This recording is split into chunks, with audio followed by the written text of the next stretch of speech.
Welcome to Looking for Geeks. My name is Kane. This week we're going to take a look at Resident Evil 2, the remake.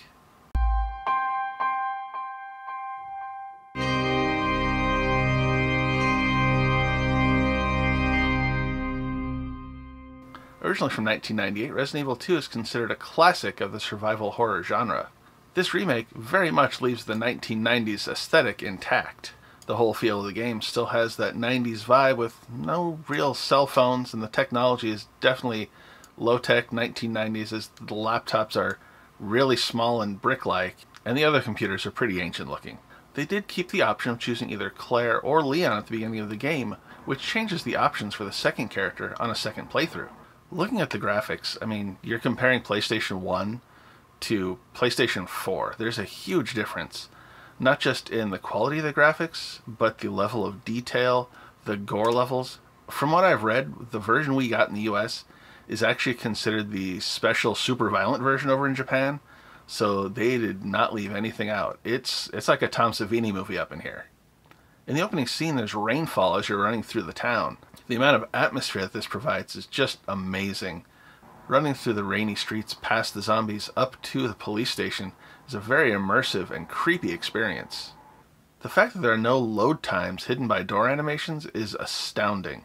Everything is wide open, and the only loading that may have been going on in the background was during cutscenes, and it's all seamless. And can we talk about Mr. X, the tyrant?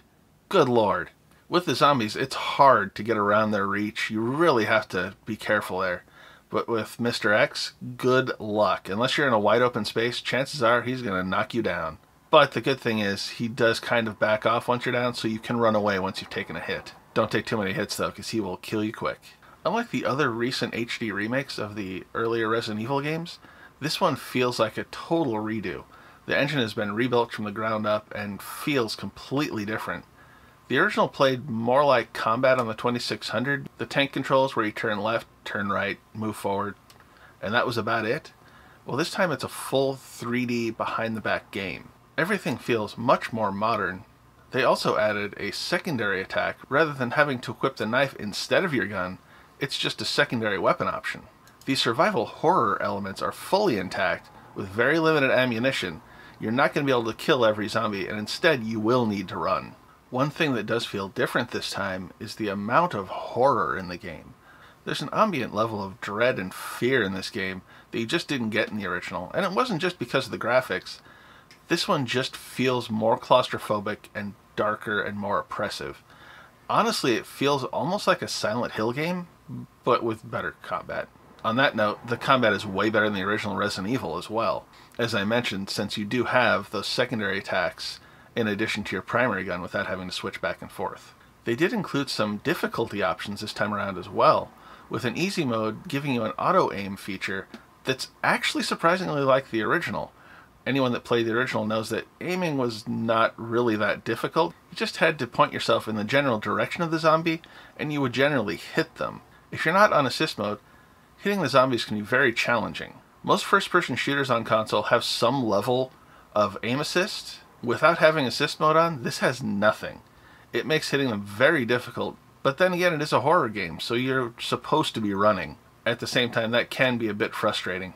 Once you've started the game, you are stuck with whichever mode you chose until you die 3 times on normal, and then you have the option of going to assist mode, which honestly I did because I want to experience the story, and running out of ammo and health items constantly was a bit frustrating.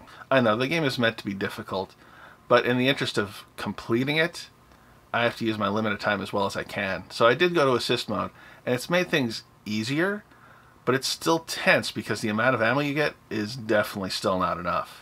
All in all, I would say this is probably the best modern survival horror game that we've got. Now, I haven't played the full version of Resident Evil 7 yet, and I've heard great things about that, and I think I'll need to add that to my list next. If there's any other survival horror games that you'd recommend, please leave a comment below and let me know. I'd love to take a look. In the meantime, thanks for joining us on Looking for Geeks. Remember to like, comment, share, and subscribe. We're on Facebook, Instagram, and Twitter. Thanks for joining us.